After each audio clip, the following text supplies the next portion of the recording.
Hello बच्चों, स्वागत है अपने YouTube चैनल एकेडमिक विजन पर। आज बेटा हम आप लोगों को समांतर श्रेणी का प्रश्नावली 5.4 क्योंकि समांतर श्रेणी का ये अंतिम चैप्टर है।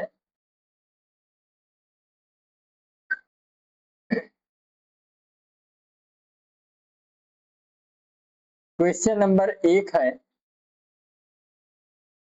कि समांतर श्रेणी 121, 117, 113 का कौन सा पद सबसे पहला ऋणात्मक पद होगा।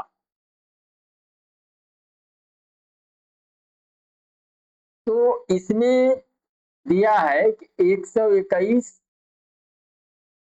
117, 113 का कौन सा पद सबसे पहले, कौन सा पद सबसे पहला ऋणात्मक पद होगा, ये हमें ज्ञात करना है बेटा। इसमें देखिए श्रेणी आपका दे रखा है 121, 117, 113। इसमें ए का मान कितना है बेटा, 121। डी निकालेंगे तो क्या होगा, दूसरे वाले पद में से पहला वाला पद घट जाएगा। 117 में से 121 घट, कितना आया, -4। कितना आया डी का मान, -4। इसमें एन का मान 0 दे रखा है बेटा, और यन पूछा हुआ है। यन एक फार्मूला होता है, मैंने आपको बताया था कि एन बराबर ए प्लस एन -1 इंटू डी। ये आपका सूत्र है बेटा, इसी सूत्र मान रखेंगे। तो एन का मान यहाँ 0 दे रखा है, ए का मान 121 है, एन तो मालूम नहीं है, डी मालूम है -। अब 0 वैसे बेटा, 121 वैसे है, प्लस -4 गुणा एन में करेंगे तो -4 एन, और माइनस माइनस प्लस 4 का 0 बराबर 121 वैसे है, प्लस गुणे माइनस -4 एन और प्लस 4। अब 121 में 4 जोड़ेंगे तो 125 हुआ, -4 एन। अब क्या करेंगे बेटा, -4 एन बराबर किधर ले आएंगे, +4 एन बराबर 125 के एन बराबर क्या हुआ बेटा, 125 में 4 का भाग। काटो, 4 3 12, 4 1 का 4 बचा 1, 4 दूनी 8, 4 25, लगभग आपका 31 दशमलव कितना बेटा,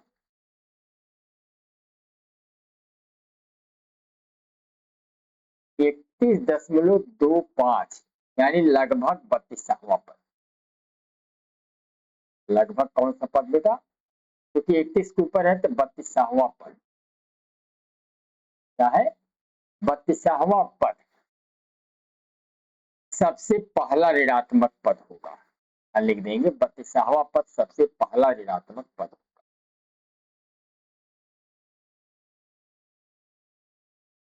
सबसे पहला ऋणात्मक पद होगा।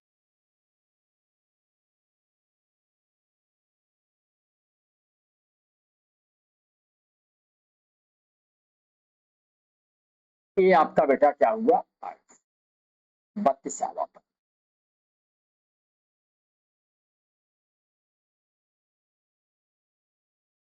तो समझ में आया, तो इसका स्क्रीनशॉट ले लें, फिर हम नेक्स्ट क्वेश्चन चलते हैं।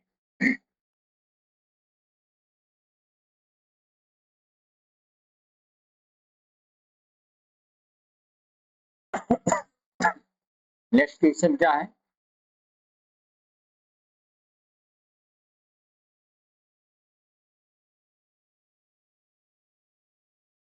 क्वेश्चन है बेटा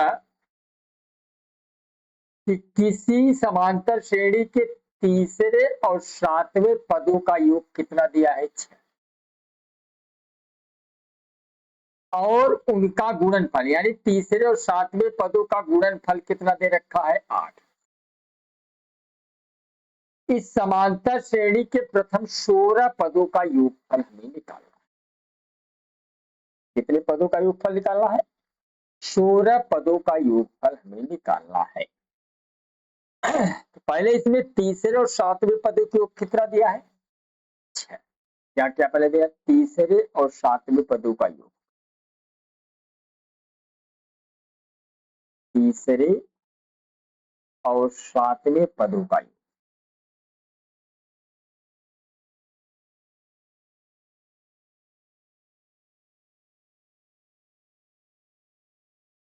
और तीसरे और सातवें पदों का गुणनफल भी कितना दिया है? 8। तीसरे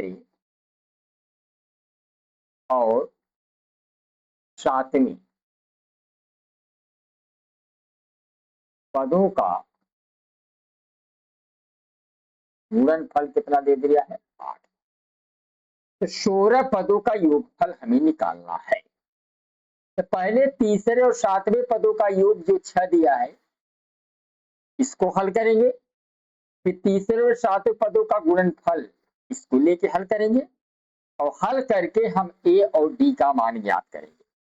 जब ए और डी का मान ज्ञात हो जाएगा बेटा, तब जाके हम 16 पदों का योगफल ज्ञात कर सकते हैं। और योगफल का सूत्र होता है एस एन बराबर n by 2 into 2 a plus n minus 1 into. तो पहले क्या करेंगे हम? पहले इसको हम जो है तीसरा पद क्या ले, चूंकि तीसरे और सातवें पद को कितना है? 6। तो तीसरा पद क्या मानते हैं? ए प्लस 2d। और सातवां पद क्या मानेंगे? ए प्लस 6d बराबर 6। अब ए में ए जोड़ेंगे बेटा, क्या हो जाएगा? 2a। 6d में 2d जोड़ेंगे, 6 2 8d बराबर 6। अब यहाँ हम 2 कॉमन ले लिया, 2 से 2 कट गया, क्या बचा? a। और 2 चौका 8, 4d बराबर। अब इसको 2 से काट दो बेटा, 2 तिहाई 6। क्या हुआ? a प्लस 4d बराबर 3। इसको हमने मान लिया समीकरण। अब इसमें तीसरे और सातवें पदों का गुणनफल, यानी तीसरा पद, तीसरा पद गुणे सातवां पद, कितना दे रखा है? 8। तीसरा पद क्या मानते हैं बेटा? ए प्लस 2d। और सातवां पद क्या मानेंगे? ए प्लस 6d बराबर 8। अब क्या करेंगे बेटा? इसमें जहां ए प्लस 2d है बेटा, इसको हम ऐसे भी लिख सकते हैं, ए प्लस 4d माइनस 2। देखो 4d में से 2d घटाओगे तो 2d ही आएगा। और ए प्लस 6d को हम लिख सकते हैं ए प्लस 4d प्लस 2 बराबर 8। समझेंगे नहीं? यहाँ पर हमने 6d को तोड़ दिया है, 6d को हमने 4d प्लस 2d कर दिया है, तो 4 2 6d। देख रहे हो? ए वैसे है, जैसे हम 4d को क्या लिख सकते हैं? 2d क्या लिख सकते हैं? 4 ए आपका ए जो का त्यों है, इस 2d को हम लिख दिया 4d माइनस 2d। 4d में से 2d गए 2d। और ए आपका जो कहते हो 6d को हमने तोड़ दिया 4d प्लस 2d, 4 2 6d बराबर 8। अब क्या करेंगे इसमें बेटा? अब इसमें हम क्या करेंगे? अब यहाँ पे देखिए ए प्लस 4d है ना,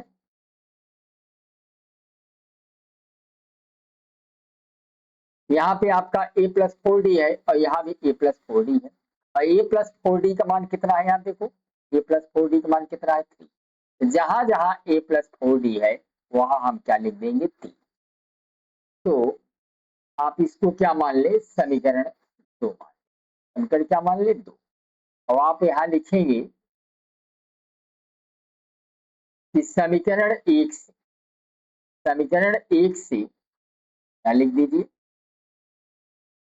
समीकरण 1 से ए प्लस 4d का मान, ए प्लस 4d का मान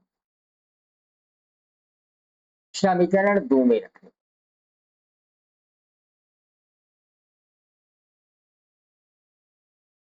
अब समीकरण 2 यही आपका a प्लस 4d है, तो a प्लस 4d का मान कितना है 3 है, तो a प्लस 4d का स्थान हमने क्या लिख दिया 3, ये आपका 2d होगा। और यहाँ भी प्लस 4d का स्थान क्या लिख दिया 3, ये आपका प्लस 2d होगा बराबर 8। अब यदि देखिए 3 की गुणा 3 करेंगे, 3 3 9 प्लस गुणे माइनस माइनस 2 दुनिया 4d बराबर 8। अब क्या करेंगे बेटा, 9 जो कहते हो है प्लस 8 इधर आया माइनस 8, 4d स्क्वायर बराबर उधर गया प्लस 4d स्क्वायर हो गया, 9 में से 8 गए 1 बराबर 4d। डी स्क्वायर बराबर क्या हुआ बेटा, प्लस माइनस 1 बटे, क्योंकि स्क्वायर हटेगा तो किस में लग जाएगा कर्ण। डी बराबर क्या हुआ बेटा, प्लस माइनस 1 बटा, डी का मान 2 प्राप्त हुए बेटा, एक डी का मान प्लस 1 बटा 2 और एक डी का मान माइनस 1 बटा 2। अब यही डी का मान क्या करेंगे, एक बार प्लस 1 बटा 2 और एक बार, यानी आप जो डी का मान जो है आपका, डी का मान 2 प्राप्त हुआ है, एक डी का मान प्लस 1 बटा 2 और एक डी का मान माइनस 1 बटा। अब यही डी का मान एक बार प्लस 1 बटा 2 और एक बार माइनस 1 बटा 2 हम समीकरण 1 में रखेंगे, तो हमें ए के 2 मान प्राप्त होंगे। जब ए के 2 मान प्राप्त हो जाएंगे तो हम 16 पदों का योगफल आसानी से ज्ञात कर सकते।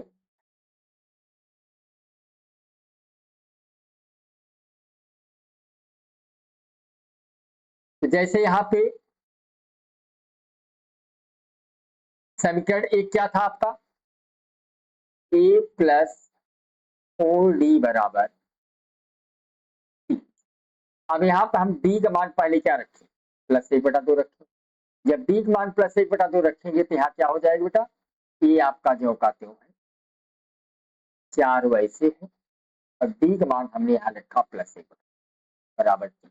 अब इसको काट दो, 2 दूनी 4, a प्लस 2 बराबर b के, a बराबर क्या हुआ बेटा 3 वैसे प्लस 2 उधर गया माइनस 2, a बराबर 3 में से गए 2। अब d का मान आपका 1 बटा 2 वैसे है ही और n का मान कितना है 16। अब हम निकाल देंगे यसियन, क्या निकाल देंगे, यसियन निकाल देंगे। यसियन बराबर क्या फार्मूला होता है, अब 16 पदों के फल हम निकालेंगे। यसियन बराबर सूत्र होता है n by 2 into 2a plus n minus 1 into, अब n का मान कितना है बेटा 16, 16 बटा 2 और 2 वैसे है, एक मान हमने कितना निकाला है 1, एक मान 3 में से 2 गए 1, सॉरी 3 में से 1 गए 2, 3 में से 2 गए 1 होगा बेटा, 3 में से 2 गए 1। यहाँ पर a का मान कितना है 1 प्लस n का मान कितना है 16 माइनस 1 और d का मान 1 बटा। अब हल करो, 2 अठे 16, 8 जो काटे हैं बेटा, 2 1 का 2 प्लस 16 में से 1 गए 15 गुणे 1 बटा। अब यहाँ क्या हुआ 8 जो का क्यों है, 8 जो का क्यों है। अब यहाँ क्या हुआ बेटा 2 धन 15 बटा 2, 2 धन 15 बटा 8 वैसे है, 2 दूनी 4, 15 4 19 बटा 2, 2 चौक 8, क्या आया 4 गुणे 1906, एक उत्तर तो बेटा आपका। तो जब b का मान हमने प्लस 1 बटा 2 रखा तो एक मान 1 निकला, उस समय 16 पदे का उत्फल कितना था 76। अब यहाँ पर हम d बराबर क्या रखेंगे माइनस 1 बटा 2, समीकरण 1, समीकरण 1 आपका यही है a प्लस 4d बराबर 3 के। अब a वैसे है और प्लस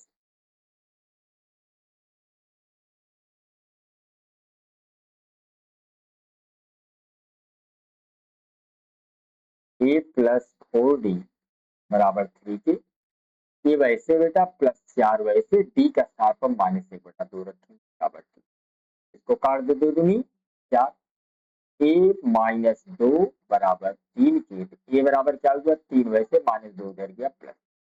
अब a का मान कितना हो गया 5, और d का मान क्या है -1/2, और n का मान कितना है। अब हम आसानी से SN निकाल लेंगे। अब SN क्या होगा इस समय, SN बराबर फार्मूला होता है वही n/2 × 2a plus n-1 × d, आपका सूत्र है। अभी n का मान यहाँ 16/2, तो वैसे a का मान यहाँ 5 हो जाएगा, प्लस n के स्थान पे 16-1 और d का मान -1। अब क्या करेंगे बेटा, 2 8 16, ये तो आपका 8 हो गया, 5 दूनी 10 प्लस 16 में से 1 गए 15 गुणे -1/, अब 8 वैसे है, 10 वैसे प्लस गुणे माइनस, 15 का 15/, 10 दूनी 20, यहाँ क्या हुआ 10 दूनी 20 -15/2, 8 वैसे 20 में से 15 गए 5 के बटा 2 चौ 8, 4 गुणे 5, 4 25, यानी अगर डी का मान माइनस रखेंगे 1/2 तो क्या आएगा 16 पतों के ऊपर, आपका एक उत्तर 76 आया और एक उत्तर 20 आया। आंसर क्या होगा 76 और 76 यहाँ निकला है। देखिए एक उत्तर आपका 76 यहाँ निकला है, एक उत्तर, तो समझ गए। चलिए इसका भी आप स्क्रीनशॉट ले लें, फिर हम नेक्स्ट क्वेश्चन पे चलते हैं। किसी प्रकार की कोई प्रॉब्लम हो तो कमेंट कर सकते हैं।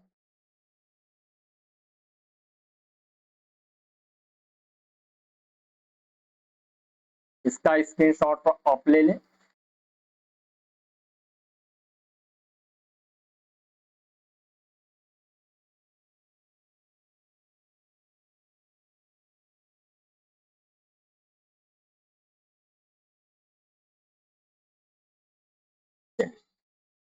नेक्स्ट क्वेश्चन पे चलते हैं।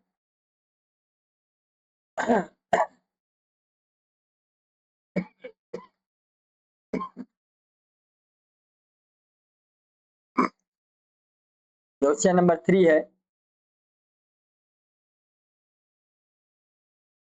एक सीढ़ी के क्रमागत डंडे परस्पर 25 सेमी की दूरी पर हैं। जैसा कि आप देख रहे हो बेटा, एक एक डंडा एक दूसरे से कितनी दूरी पर है, जैसे आप देख रहे हो यहाँ इस डंडे से इस डंडे के बीच की दूरी 25 सेमी, फिर इस डंडे से इस डंडे के बीच की दूरी 25 सेमी, फिर इस डंडे से अगले डंडे के बीच की दूरी 25 सेमी, यानी हर डंडों के बीच की दूरी कितनी है 25 से। और 36 दूरी कितना दे रखा है, 36 दूरी 2 सही 1/2 मीटर है, यानी सीढ़ी के पाद से लेके शीर्ष तक के बीच की दूरी कितनी है 2.5 मीटर, यानी कुल 36 दूरी कितना दे रखा है इसमें। सवाल में कहा कि एक सीढ़ी के दो क्रमागत डंडे परस्पर 25 सेमी की दूरी पर है, जैसा कि आकृति 5.7 में दिखाया गया है। डंडों की लंबाई एक समान रूप से घटती जाती है। देखिए नीचे वाला डंडा 45 है, अगला वाला डंडा कुछ और कम होगा, अगला वाला डंडा कुछ और कम होगा, अगला वाला डंडा कुछ और कम होगा, तो लास्ट वाला डंडा ऊपर 25 सेमी का है। यहाँ पे यही कहा है कि डंडों की लंबाई एक समान रूप से घटती जाती है तथा सबसे निचले वाले डंडे की लंबाई कितना दे रखा है बेटा 45, और सबसे ऊपर वाले डंडे की लंबाई कितना दे रखा है 25 सेमी। या ऊपरे और निचले डंडे के बीच की दूरी, यानी ऊपर वाला डंडा से लेकर निचले वाले डंडे के बीच की दूरी कितना दे रखा है 2.5 मीटर, 2 से 1/2 मीटर। तो डंडों को बनाने के लिए लकड़ी की कितनी लंबाई की आवश्यकता होगी। संकेत यहाँ दिया है कि अगर डंडों की संख्या ज्ञात करनी है तो 250/25 धन 1। चलिए अब आपको और इससे सरल रूल बताते हैं। इसमें पहले देखिए दिया क्या क्या है। यहाँ पे कुल क्षैतिज दूरी कितनी दे रखी है? 2/2।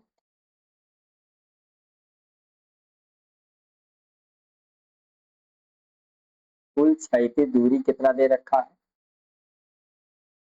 2/1/2 मीटर। इसको तोड़ोगे 2 दूनी 4, 1 5/2 मीटर। अब इसको मीटर को हमें किस में बनाना है? सेंटीमीटर में बनाना है। किसमें बनाना है? सेंटीमीटर में बनाना। तो आप जानते हैं 1 मीटर में कितना होता है? 100 सेंटीमीटर। 5/2 मीटर में कितना होगा? क्योंकि आप जानते हैं 1 मीटर में कितना होता है? 100 सेंटीमीटर। 5/2 मीटर में कितना होगा? 5/2 गुणे 100। काट दो, 2 पच्चे यानी 5 गुणे 50। 5 शून्य शून्य 50, 5 शून्य शून्य 50 25, 250। 250 यानी डंडों की कुल क्षैतिज दूरी कितनी हो गई? 250 सेमी। और इसमें क्या कहा है कि दो डंडों को क्रमानुसार, दो डंडों के बीच की दूरी कितनी है? 25 सेमी। दो क्रमागत डंडों के बीच की दूरी कितना दिया है? दो क्रमागत डंडों के बीच की दूरी 25 सेमी।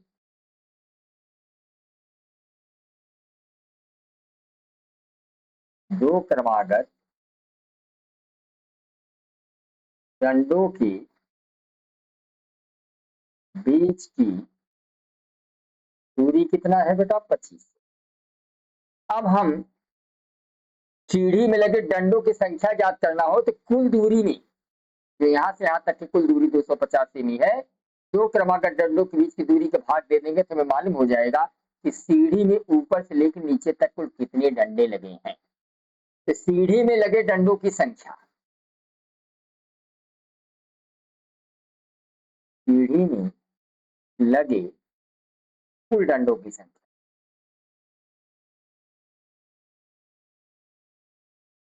कुल डंडों की संख्या निकालेंगे तो 250 में बेटा 25 का भाग हो, दो क्रमागत डंडों के बीच की दूरी का भाग देंगे। कितना? 25 दाम में 250, यानी यन का मान कितना निकल गया? 10। अब यन का मान 10 निकल गया। इसमें प्रथम डंडे की लंबाई कितनी है बेटा? 25। और अंतिम डंडे की लंबाई कितना है? 45। प्रथम डंडे की लंबाई कितना दिया है? प्रथम डंडे की लंबाई ए बराबर 25 और अंतिम डंडे की लंबाई यल बराबर 45। अंतिम डंडे की लंबाई यल बराबर कितना दिया है? 45। अब इसमें पूछा है कि डंडों को बनाने में लगे कुल लकड़ी की लंबाई। क्या पूछा है? डंडों को बनाने में लगी कुल लकड़ी की लंबाई। डंडों को बनाने में लगी कुल लकड़ी की लंबाई, तो बनाने में कुल लकड़ी की लंबाई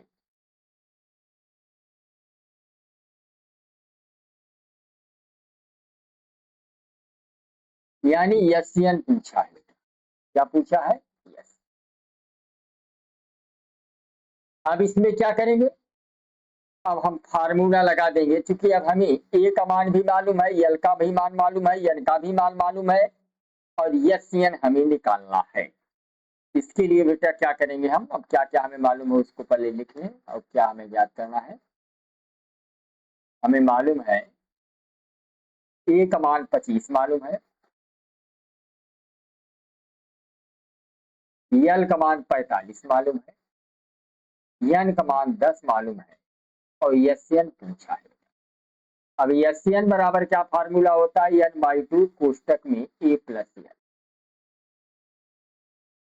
अब इसमें एन का मान 10 है, 10 के बटे 2, ए का मान 25 है बेटा, और यल का मान कितना है, तो काट दो, 2 पचे 10, 5 हुआ। अब 45 में 25 को जोड़ो, 5 5 10 के 0, 4 2 6 1। अब 5 शून्य शून्य 5 सत्ते 35, 350। कितना निकला बेटा, 350 जो है पूरा जो है लकड़ी इसमें लगा,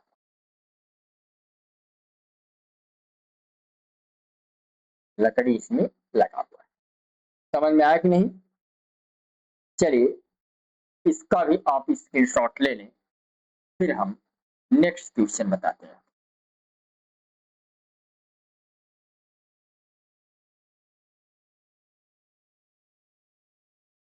समझ में आया कि नहीं?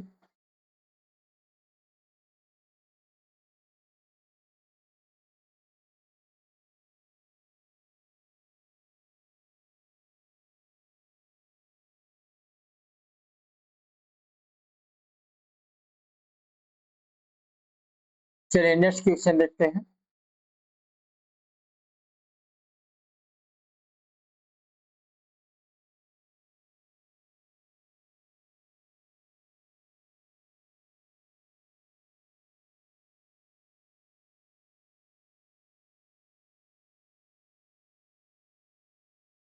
चौथा क्वेश्चन देखिए,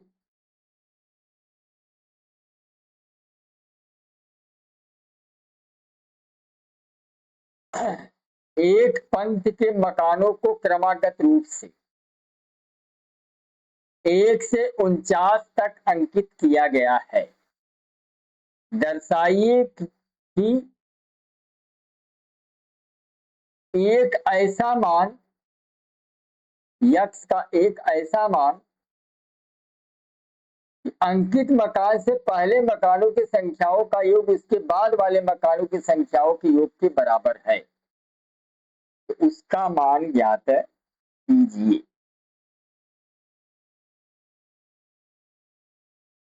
अब इसमें देखिए प्रश्नानुसार पंक्ति में मकानों की संख्या क्या है, 1 से 49 तक।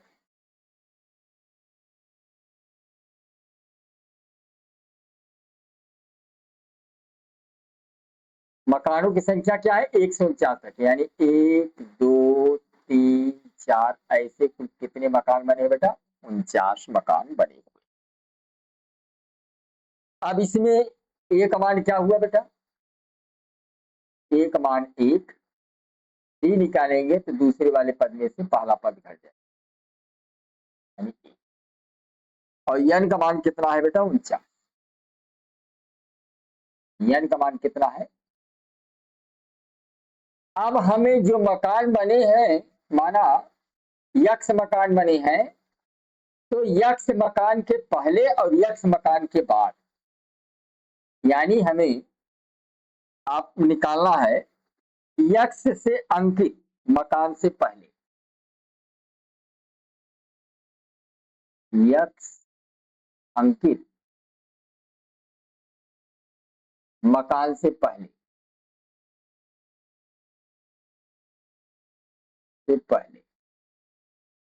बने मकान क्या ले लेंगे, यक्स माइनस 1, और बाद के लिए क्या ले लेंगे, यक्स प्लस 1। तो फार्मूला क्या होता है, एस एन बराबर n by 2 into 2 a plus n minus 1 into d, ये आपका सूत्र। यानी कुल मान लिया यक्स मकान बने हैं, तो पहले अगर लेंगे तो -1 हो जाएगा, बाद लेंगे तो यक्स प्लस 1 हो जाएगा। इस चीज को याद रखना बेटा। अब यहाँ पे जहां एन है, अब वहां क्या लिख देंगे, यक्स माइनस 1, यानी यहाँ एन है, इस एन का स्थान क्या लिख देंगे बेटा, यक्स माइनस 1। तो यहाँ भी एन का स्थान क्या हो जाएगा, यक्स माइनस 1 बटा 2। तो वैसे है ए का मान कितना है बेटा, 1, और यहाँ पे एन के स्थान लिख देंगे हम यक्स माइनस 1, ये आपका -1 बटा 2 है, और डी का मान कितना है बेटा, 1। अब क्या आया है आपका, यक्स माइनस एक का बटा दो, दो एक का दो प्लस यक्स माइनस एक में माइनस एक होंगे माइनस दो, यानी यक्स माइनस एक का बटा दो, यहाँ बेटा दो से दो कट गया, यक्स एक का यक्स बचा। अब यक्स का अंदर गुणा कर देंगे क्या हो जाएगा, यक्स स्क्वायर माइनस यक्स। ये आपका निकला क्या, यस, ये आपका निकला है यस, यक्स माइनस एक का मान कितना निकला, यक्स स्क्वायर माइनस यक्स।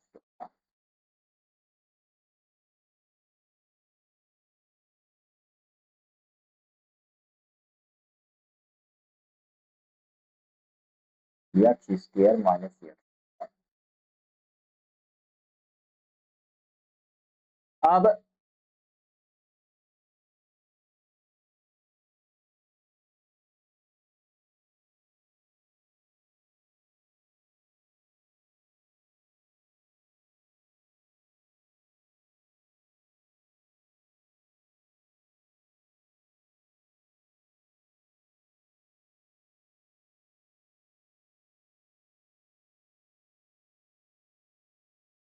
अब हम निकालेंगे बेटा कि उसके बाद वाले मकानों की संख्याओं का, बाद वाली मकान की संख्या क्यों निकालेंगे, यानी यस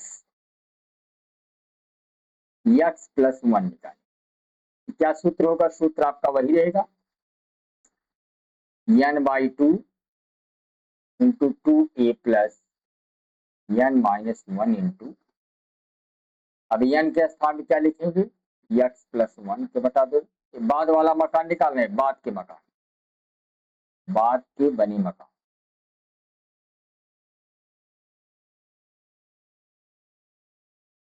बनी मकान। अब यहाँ दो वैसे है, एक मान आपका एक है, n के स्थान पर हमने लिख दिया एक्स प्लस एक, माइनस एक वैसे है, और b का मान आपका एक है। अब ये क्या हुआ, यक्स प्लस एक का बटा दो, यहाँ दो एक का दो प्लस यहाँ एक से एक क्या हुआ बेटा कट गया, तो यक्स का यक्स, तो यक्स प्लस एक और दो प्लस यक्स बचा। अब इसका हम गुणा कर दें, तो कितना आ जाएगा,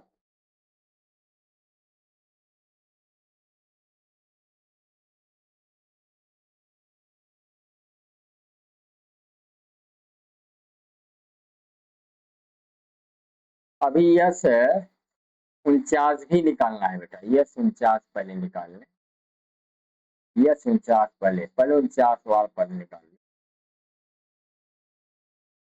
पहले यस 49 निकाल लो, पहले यस 49 निकालो,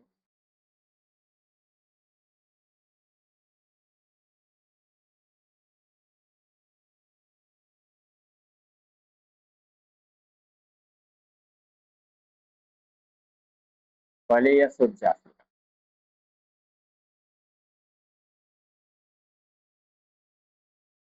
यस 49 निकालो कितना आएगा, सूत्र वही लगेगा, यस एन बराबर n by two into two a plus n minus one into, n का मान क्या लेंगे 49 के बटे दो, दो वैसे एक मान एक, एन के स्थान 49 माइनस एक, और डी का मान 49 के बटे दो, यहाँ दो एक का दो, 49 में से एक गया 48, 48 दो कितना हुआ 50, 49 के बटा दो गुणे 50 के दो का भाग दिया है 25 हुआ।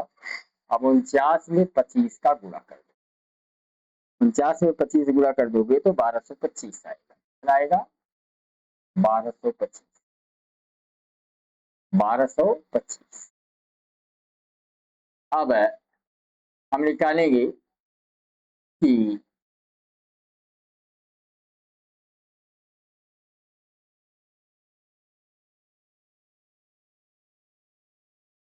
यस यक्स निकालें, तो याद रखना पहले आपका कि पहले मकान जो बने थे उसका कितना निकला था, एक्स स्क्वायर माइनस एक्स बटा दो, और लास्ट वाला कितना है 1225।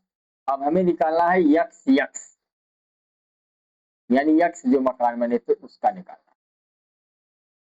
उसका कैसे निकालेंगे?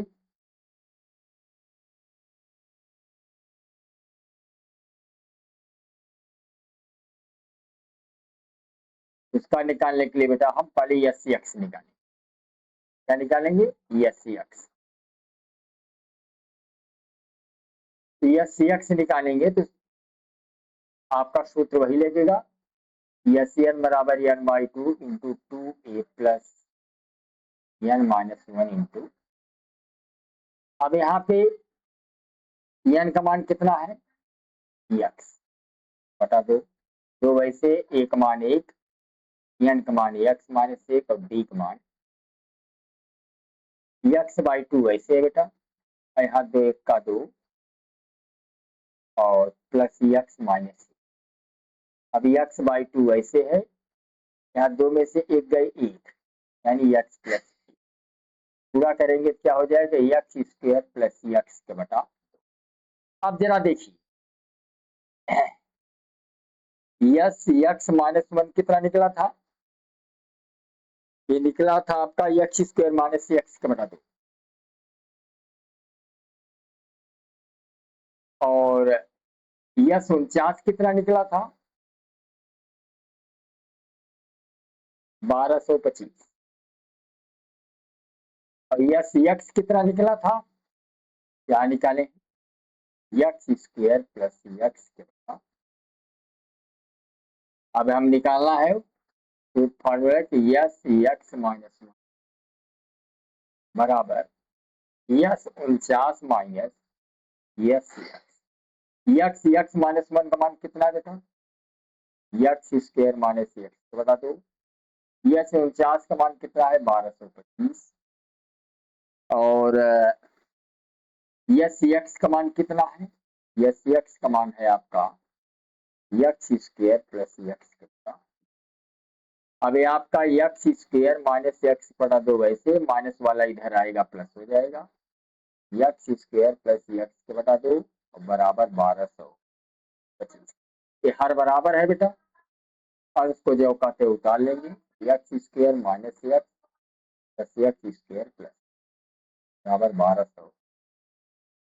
अब यहाँ यक्स यक्स क्या हुआ? कट गया, तो यक्स स्क्वायर में एक्स स्क्वायर जोड़ेंगे, टू यक्स स्क्वायर के बटे टू बराबर 1225 की दो से दो कट गया, यक्स स्क्वायर बराबर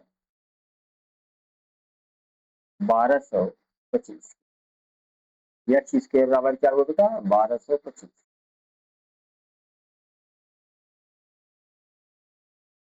यक्स स्क्वायर बराबर 1225 की यक्स बराबर क्या हुआ? करने में 1200, 1225 वर्गमूल कितना हो जाएगा? 35। कितना होगा बेटा? तो समझ गए? चलिए इसका भी स्क्रीनशॉट ले लें। फिर इस चैप्टर का हम जो है लास्ट क्वेश्चन आपको बताते हैं।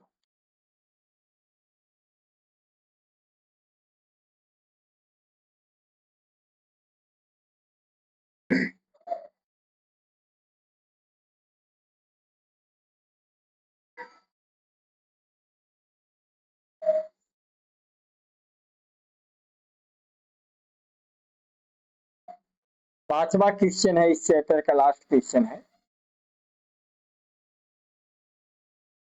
और क्वेश्चन क्या है? एक फुटबॉल के मैदान में एक छोटा चबूतरा है जिसमें 15 सीढ़ियां बनी। क्या कह रहा बेटा?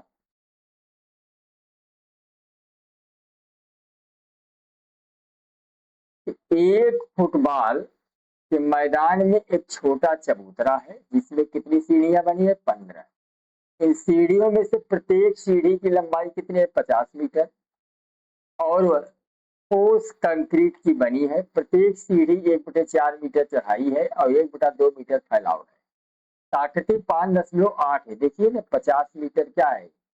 50 मीटर लंबाई है प्रत्येक, यानी सीढ़ियों में प्रत्येक की लंबाई कितनी है? 50।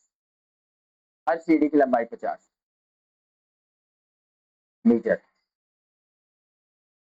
इसमें यहाँ से पहली सीढ़ी बनाने में लगी कंक्रीट का आयतन के लिए क्या होगा, 1/4 गुणे 1/2 गुणे 50।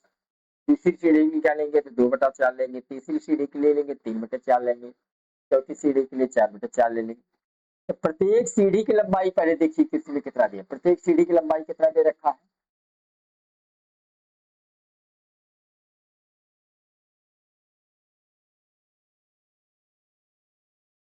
प्रत्येक सीढ़ी की लंबाई 50 मीटर दे रखा है।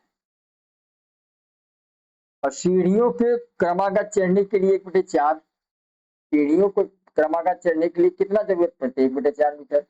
यानी सीढ़ियों को क्रमागत चढ़ने के लिए 1/4 मीटर की दूरी,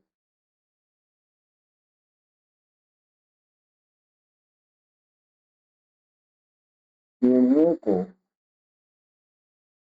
क्रमागत चढ़ने के लिए कितना होता है, 1/4। और सीढ़ी की चौड़ाई, प्रत्येक सीढ़ी की चौड़ाई कितनी है, बता दो। प्रत्येक सीढ़ी की चौड़ाई कितना दे रखा है, 1/2 मीटर, 1/2 मीटर। तो श्रेणी क्या बन जाएगी, पहली सीढ़ी के लिए 1/4, दूसरी सीढ़ी के लिए 2/4, तीसरी सीढ़ी के लिए 3/4, चौथी सीढ़ी के लिए 4/4, पांचवी सीढ़ी के लिए 5/4। ऐसे कुल कितनी सीढ़ियां बनानी है, 15 सीढ़ी बनानी है। इसमें एक चीज याद रखना है आपको कि जैसे पहली सीढ़ी है, सबके लिए क्या है, सभी सीढ़ी की चौड़ाई कितनी है, 1/2। सभी सीढ़ी की चौड़ाई कितनी है, 1/2। तो पहली सीढ़ी में लगी कंक्रीट का आयतन पहले निकालिए, पहली सीढ़ी में लगी कंक्रीट का आयतन, पहली पहली सीढ़ी में लगी कंक्रीट का आयतन, पहली सीढ़ी में पहली सीढ़ी में लगा कंक्रीट का आयतन,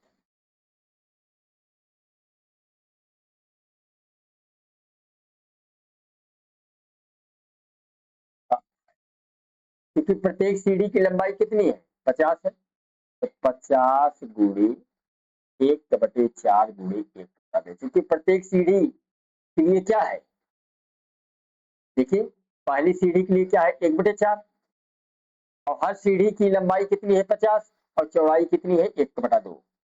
पहली सीढ़ी के लिए 1/4 है, दूसरी सीढ़ी के लिए 2/4 है, तीसरी सीढ़ी के लिए 3/4 है, लेकिन हर सीढ़ी की लंबाई कितनी है, 50, और उसकी चौड़ाई कितनी है, 1/2। इसलिए पहली सीढ़ी की निकालना है तो 50 गुणे 1/4 गुणे 1/2, इसको काटना चाहो तो काट दो, 2 25 से हम में 50, 25 से का 25/4। अब हम दूसरी सीढ़ी की निकालें,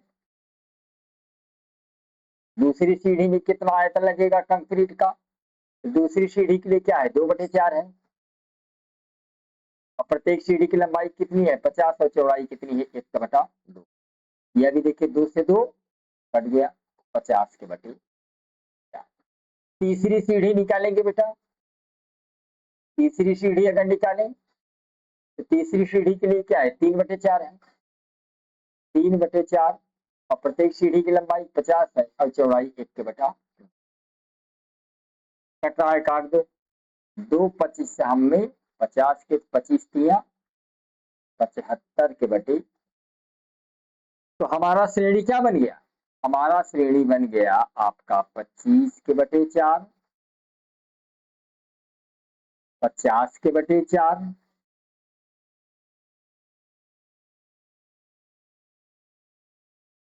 और 75/4। ऐसे कुल कितनी सीढ़ी है बेटा, 15। कितनी सीढ़ियां है कुल, 15 सीढ़ियां हैं। तो अब हमें कुल कंक्रीट का आयतन मानी एसएन पूछा है, तो पहले इसमें तो पहले देखो क्या क्या दे रखा है,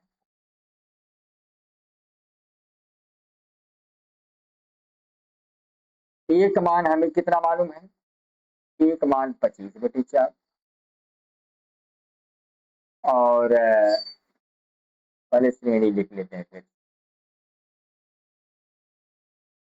श्रेणी पहले फिर से लिख लो। श्रेणी आपका 25/4, 50/4 और 75/4, ऐसे कुल कितनी श्रेणियां है, 15 में एक मान क्या हुआ बेटा, 25/4। डी निकालेंगे तो दूसरे वाले पद में से पहले वाले पद को घटा देंगे, 50/4 में से 25/4 को घटा देंगे। अगर हर बराबर है बेटा, हर बराबर है तो हम अंश को ज्यों का त्यों घटा देंगे, तो यहाँ हर बराबर है, 50 में 25 गए 25, 20/4, यानी एक मान और एन का मान कितना है बेटा, 15 और यस एन आपका। अब फार्मूला क्या होता है, यस एन बराबर n by 2 into 2a plus n minus 1 into, ये आपका सूत्र, इसी सूत्र में मान रख देंगे तो मान मिल जाएगा। एन का मान कितना है, 15/2, तो वैसे ए का मान कितना है बेटा, 25/4 और एन का मान 15 माइनस 1 और डी का मान 25। तो समझ गए। अब यहाँ क्या हुआ, ये 15/2 जो कहते हो, यहाँ क्या हुआ, 25 दूना 50/4 प्लस यहाँ 15 में से गए 14 गुणे 25/, अब 15/2 जो कहते हो है बेटा, 50/4 भी जो कहते हो। अब यहाँ 14 में 25 का गुणा करो, तो 25 चौका या 14 25 70 के 0, 14 दूनी 28, 30 31 32 33 34 35, 50/4, समझे नहीं, ये 50/4 वैसे 14 में 25 गुणा करोगे 350 और 4। अब इसको कैसे लगाएंगे बेटा, 15/2 जो कहते हो। अब यहाँ देखिए हर बराबर है, हर बराबर है तो अंश को जोड़ देंगे, 350 में 50 जोड़ेंगे तो कितना हो जाएगा, 4/4, 4 का भाग दे दो तो आ गया 15/2 गुणे 100 के 2 का भाग दिया कितना हुआ, 50, 15 गुणे 50, 15 शून्य शून्य 15 पचे 75, 750, कितना निकला बेटा, 750, ये आपका। तो आज बेटा मैंने आप लोगों को प्रश्नावली 5.4 यानी समांतर माध्य मैंने आपको पूरा खत्म कर दिया, पूरा समाप्त कर दिया है। अब हम नेक्स्ट चैप्टर को, यानी समांतर श्रेणी आपका खत्म हो गया, अब नेक्स्ट चैप्टर को हम अगले लाइव क्लास में आपका लेंगे। इस तरह के वीडियो को देखने के लिए हमारे चैनल को लाइक करें, सब्सक्राइब करें। जय हिंद, जय भारत।